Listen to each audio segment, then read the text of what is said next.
Selamat datang di Movie Corner Indonesia bersama gue Irsan 56.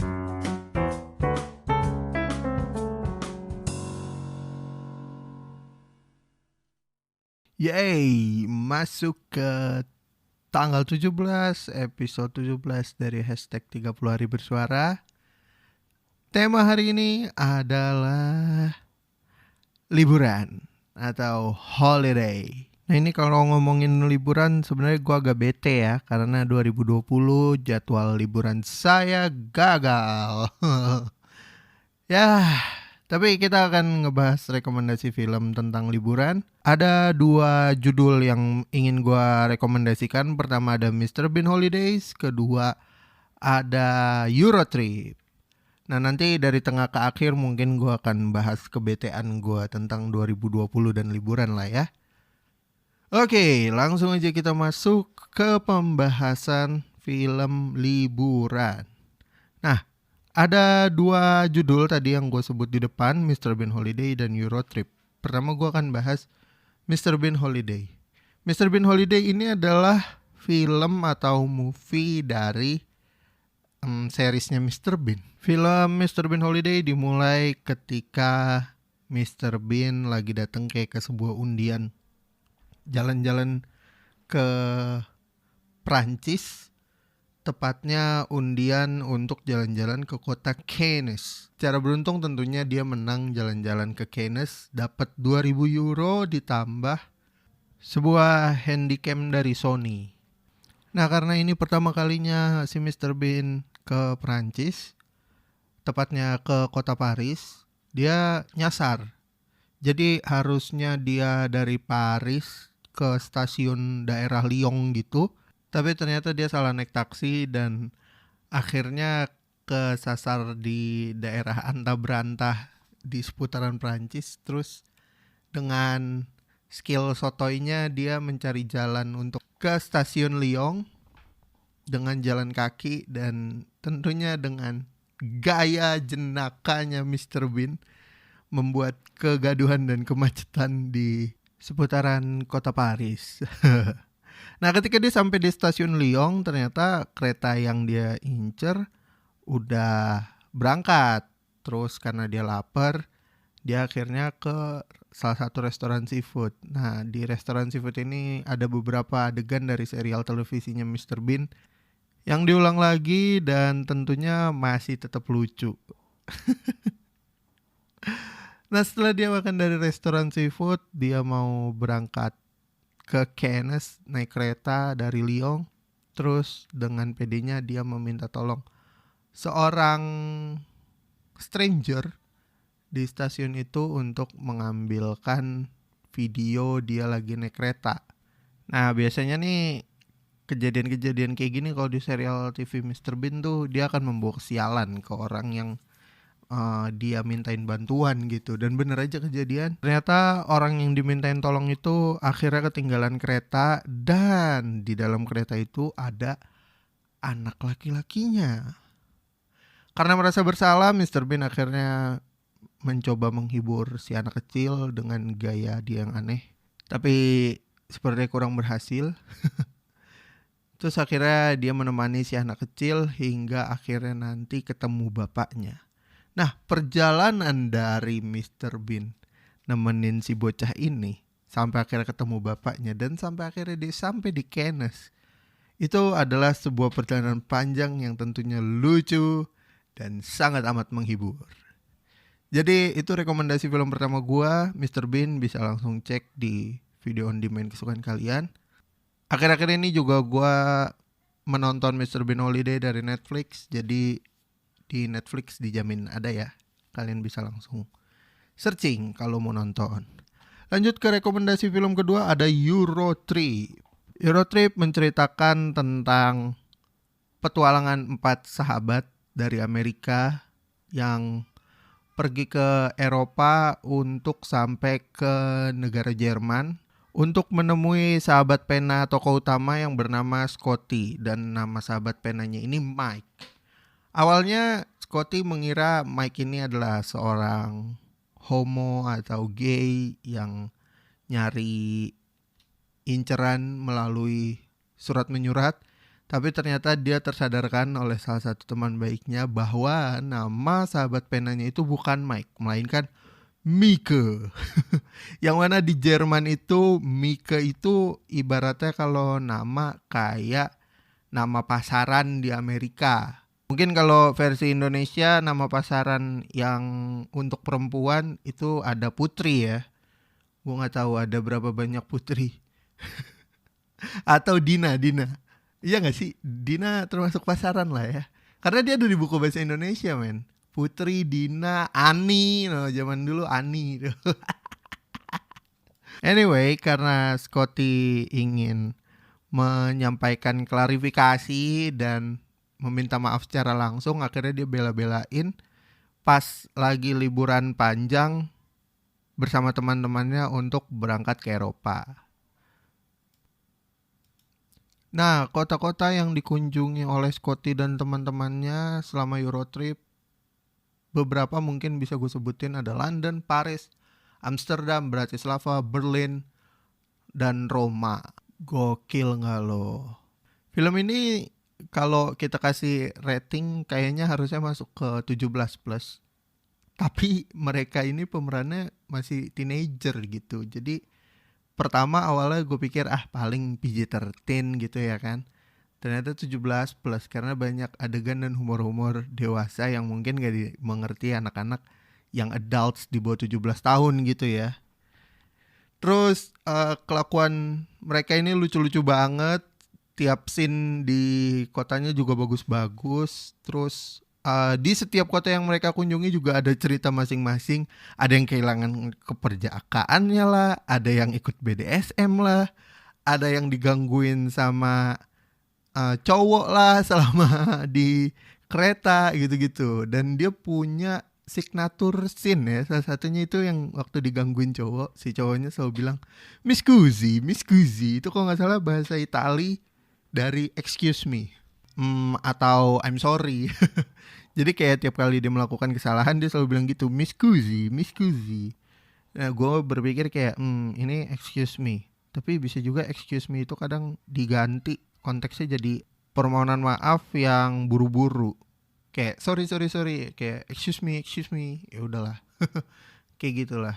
Nah ini rekomendasi film juga buat lo orang yang lagi di rumah aja. Masih zaman di rumah aja. Orang-orang udah pada liburan akhir tahun. Orang-orang udah pada ke Bali.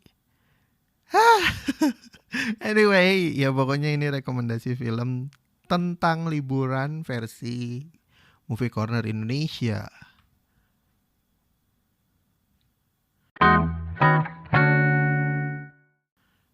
Nah, ngomongin liburan di 2020 dan pandemi. Sumpah anjir, gue bete banget sebenarnya ngangkat topik ini. Sampai menghela napas dulu gue biar lebih chill. Jadi kayak ya di 2020 tuh semua jadwal liburan gue berantakan. Gue tuh harusnya tahun ini ke Malaysia, terus bulan Juni ke Bali. Ke Malaysia tuh harusnya bulan November, tapi gak bisa gara-gara pandemi.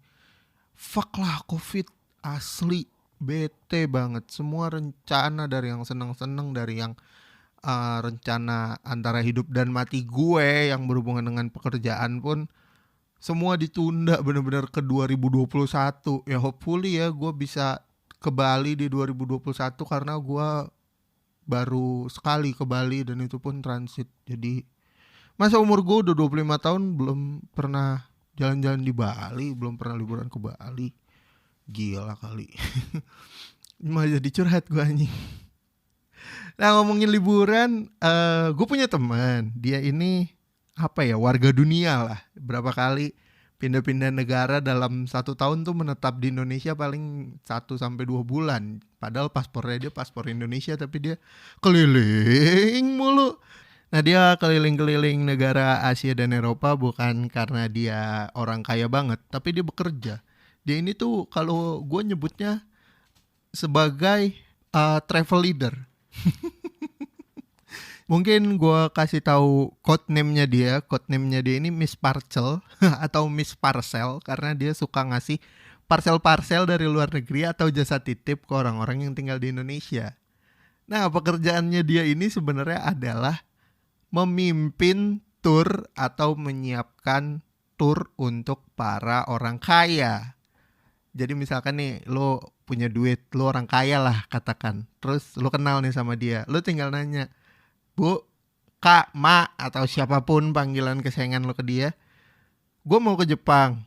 Gue siapin budget berapa? Lo kapan open trip ke Jepang atau open trip date-nya gitu-gitu." Ntar dia kasih tahu tuh in detail nih, lo kalau ikut paket gue ada yang pakai 30 juta, 35, 40, 45, 50 dan lain-lain. Nah, gue ketemu dia ini gara-gara dari Kaskus. Gue nonton MotoGP di Malaysia tahun 2017. Ini salah satu another dream come true lah. Gue pengen kan sekali seumur hidup paling enggak nonton MotoGP langsung, ngelihat Mamang Oci dan lawan-lawannya bertarung di depan mata gue gitu kan. Nah, waktu itu gue pergi ke Kuala Lumpur. Bertemulah gue dengan teman-teman dari Kaskus Nobar MotoGP di Kuala Lumpur, Malaysia. Jadi kita setiap tahun itu kayak ada trip. Bukan trip yang direncanakan gimana-gimana, tapi kita lebih kayak ke Kopdar di Kuala Lumpur untuk nonton bareng MotoGP di hari Minggunya di sirkuit Sepang. Nah, kita tuh selalu malam Minggu di Bukit Bintang. Kopdar di McD H-1 dari acara MotoGP Sepang. Itu tradisi kita setiap tahun. Dan gue udah mengikuti tradisi ini kurang lebih 3 kali. Karena yang keempat itu gue ke Thailand, ke Buriram sama si Miss Parcel ini. Dan waktu di Thailand, gue di Thailand itu cuman modal makan sama pesawat. Tempat nginep, terus sama kendaraan dari Bangkok ke Buriram, naik kereta sama naik mobil dibayarin sama Miss Parcel. Makasih Miss Parcel. Anyway, sebenarnya yang mau gue omongin bukan itu. Jadi Miss Parcel ini karena suka banget keliling dunia, dia udah banyak bertemu dengan berbagai macam orang dan berbagai macam karakter orang kaya. Dia pernah nyeletuk lah. Waktu itu gue lagi cerita-cerita tentang Eropa, terus dia nyeletuk gini, lu kalau mau ke Eropa jangan ambil tur yang seminggu, 8 hari, 9 hari. Yang masuknya itu satu kota 1 hari. Kenapa? Karena lu rugi, lo gak menikmati Eropanya. Minimal tuh lo ke Eropa 2 minggu. Dan kota yang lo datengin kalau bisa lebih sedikit dari jumlah hari. Misalkan contoh lo ambil yang 11 hari, berarti lo paling gak datengin kotanya itu 5 atau 6 kota lah maksimal, kayak gitu. Nah, kenapa dia ngomong begitu? Jadi ketika kita lagi ngobrolin tentang paket Eropa itu, dia tuh nyeletuk dengan gaya bahasanya dia yang sudah kita terima. Dia nyeletuknya gini nih, lo itu kalau ke Eropa 11 hari datengin 11 kota, itu artinya lu miskin. Bukannya lu punya duit. Ngapain lu gak nyampe 24 jam di satu kota? Yang ada lu gak nikmatin kota itu. Nah, dari situlah pembahasan kita berlanjut bahwa kalau mau tur Eropa sebisa mungkin itu harinya lebih panjang dibanding pilihan kota yang akan kita datengin. Di situ menandakan lu punya duit. Nah, dengan pola kayak 11 hari 11 kota, sebenarnya itu bukan pola liburan, melainkan bisnis trip. Sekarang lu punya duit, niatnya mau liburan, mau santai-santai, masa lu diburu-buruin? Atau masa lu hidup di jalan dibandingin di sebuah kota di Eropa sana gitu yang udah jauh-jauh lo mau datengin? Kan sayang waktu lo, sayang duit lo, sayang di jalan lah pokoknya. Intinya kayak gitu. Semenjak obrolan itu terjadi, saya yakin setiap kali ada orang yang update di Eropa, paginya di kota apa, siangnya udah di negara mana, itu dia miskin. Karena logikanya gini, Eropa itu dataran, ada sih yang kepulauan, si Great Britain dan beberapa lainnya. Cuman kan rata-rata Uni Eropa ini masih bisa dicakup dengan naik tol, ya kan. Ya kayak lu, ibaratnya nih kalau gambaran kecilnya di Indonesia kayak tol Trans Jawa. Jadi lu paginya di Jakarta, sore lu udah di Semarang. Terus nanti Maleman dikit lo ke Jogja. Habis itu dari Jogja terabas sampai Surabaya buat nanti jam 10 pagi. Buat apa? Lo nggak menikmati kotanya. Nah, kalau saran temen gue gitu, lo nyampe situ, lo tandain kota-kota mana yang setidaknya masih bisa dinikmatin lebih dari 24 jam. Lo masih bisa jalan-jalan, lo mau foto-foto, lo mau makan, lo mau ngeteh, mau ngapain terserah lo. Yang penting nggak kejar-kejaran sama kereta atau kejar-kejaran sama waktu untuk kayak oh ini hari ini kita harus 2 kota, besok 2 kota, besok lagi 3 kota. Wah anjir meninggal bro, nggak nikmatin bro, itu bro namanya bro. Itu salah, itu kurang tepat itu kalau disebut liburan bro. Anyway, tapi jangan salah tangkap ya, karena menurut gua untuk ngeluarin duit ke Eropa pun tetap banyak. Dan lo ngeluarin duit sekian puluh juta, sekian belas juta untuk jalan-jalan ke Eropa, mau judulnya liburan atau bisnis trip, itu kan balik lagi ke diri lo dan terserah lo. Jadi ya suka-suka lo mau proklaim itu sebagai liburan padahal sebenarnya lo nggak menikmati itu cuman buat feed Instagram, ya terserah lo juga. Kayak gitu ya.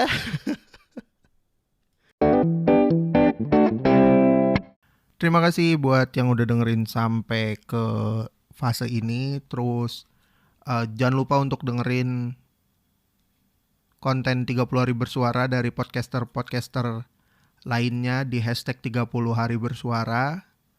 Terus follow juga IG komunitas @thepodcasters.id untuk update tentang challenge hashtag 30 hari bersuara. Lo juga bisa DM gue di IG untuk ngasih rekomendasi film. Bisa cek ke @irsan56. Atau lo mau ngobrol-ngobrol, bisa juga ke DM itu, karena gue lebih fast respon di IG.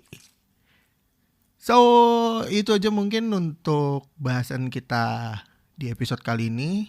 Sampai ketemu di episode selanjutnya. Gue Irsan56 pamit. Ciao.